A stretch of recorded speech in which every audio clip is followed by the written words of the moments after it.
شروع اللہ کا نام لے کر جو بڑا مہربان نہایت رحم والا ہے۔ الف لام میم۔ اس میں کچھ شک نہیں کہ اس کتاب کا نازل کیا جانا تمام جہانوں کے پروردگار کی طرف سے ہے۔ کیا یہ لوگ یہ کہتے ہیں کہ پیغمبر نے اس کو از خود بنا لیا ہے؟ نہیں، بلکہ وہ تمہارے پروردگار کی طرف سے برحق ہے، تاکہ تم ان لوگوں کو ہدایت کرو جن کے پاس تم سے پہلے کوئی ہدایت کرنے والا نہیں آیا، تاکہ یہ رستے پر چلے۔ اللہ ہی تو ہے جس نے آسمانوں اور زمین کو اور جو چیزیں ان دونوں میں ہیں سب کو 6 دن میں پیدا کیا، پھر عرش پر جلوہ افروز ہوا۔ اس کے سوا تمہارا نہ کوئی دوست ہے اور نہ سفارش کرنے والا۔ کیا تم نصیحت حاصل نہیں کرتے؟ وہی آسمان سے زمین تک کے ہر کام کا انتظام کرتا ہے، پھر ہر کام ایک روز جس کی مقدار تمہارے شمار کے مطابق 1000 برس ہوگی اس کی طرف رجوع کرے گا۔ اسی شان کا ہے وہ خالق جو پوشیدہ اور ظاہر کا جاننے والا ہے، غالب ہے، بڑا مہربان ہے۔ وہی جس نے ہر چیز کو بہت اچھی طرح بنایا، یعنی اس کو پیدا کیا اور انسان کی پیدائش کو مٹی سے شروع کیا، پھر اس کی نسل ایک قسم کے خلاصے سے یعنی حقیر پانی سے بنائی، پھر اس کو درست کیا، پھر اس میں اپنی طرف سے روح پھونکی اور تمہارے کان اور آنکھیں اور دل بنائے، مگر تم بہت کم شکر کرتے ہو۔ اور کہنے لگے کہ جب ہم زمین میں ملیا میٹ ہو جائیں گے تو کیا اثر نو پیدا ہوں گے؟ حقیقت یہ ہے کہ یہ لوگ اپنے پروردگار کے سامنے جانے ہی کے قائل نہیں۔ کہہ دو کہ موت کا فرشتہ جو تم پر مقرر کیا گیا ہے تمہاری روحیں قبض کر لیتا ہے، پھر تم اپنے پروردگار کی طرف لوٹائے جاؤ گے، اور تم تعجب کرو جب دیکھو کہ گناہگار اپنے پروردگار کے سامنے سر جھکائے ہوں گے اور کہیں گے کہ اے ہمارے پروردگار، ہم نے دیکھ لیا اور سن لیا، تو ہم کو دنیا میں واپس بھیج دے کہ نیک عمل کریں، بے شک ہم یقین کرنے والے ہیں۔ اور اگر ہم چاہتے تو ہر شخص کو ہدایت دے دیتے، لیکن میری طرف سے یہ بات قرار پا چکی ہے کہ میں دوزخ کو جنوں اور انسانوں سب سے بھر دوں گا۔ سو اب آگ کے مزے چکھو، اس لیے کہ تم نے اس دن کے آنے کو بھلا رکھا تھا۔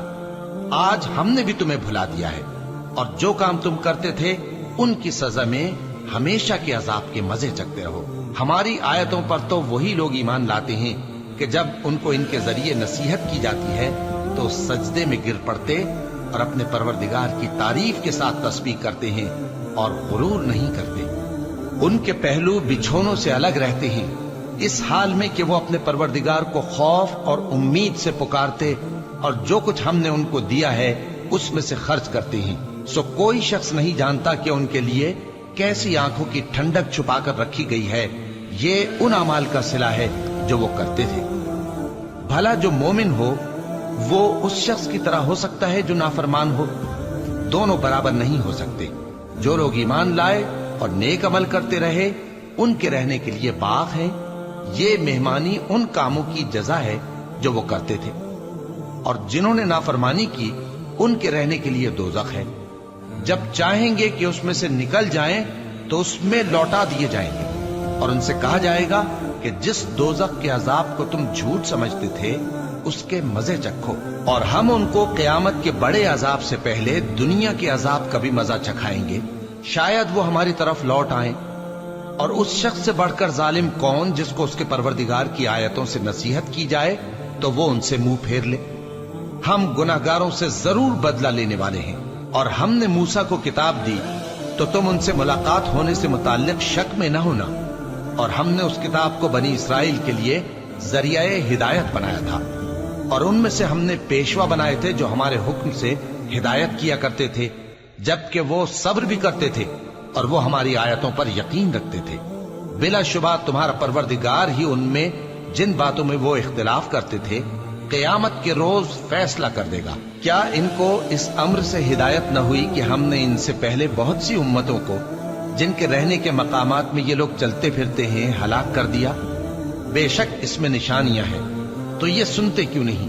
کیا انہوں نے نہیں دیکھا کہ ہم بنجر زمین کی طرف پانی رواں کرتے ہیں، پھر اس سے کھیتی پیدا کرتے ہیں جس میں سے ان کے چوپائے بھی کھاتے ہیں اور یہ خود بھی کھاتے ہیں؟ تو یہ دیکھتے کیوں نہیں؟ اور کہتے ہیں اگر تم سچے ہو تو یہ فیصلہ کب ہوگا؟ کہہ دو کہ فیصلے کے دن کافروں کو ان کا ایمان لانا کچھ بھی فائدہ نہ دے گا اور نہ ان کو مہلت دی جائے گی۔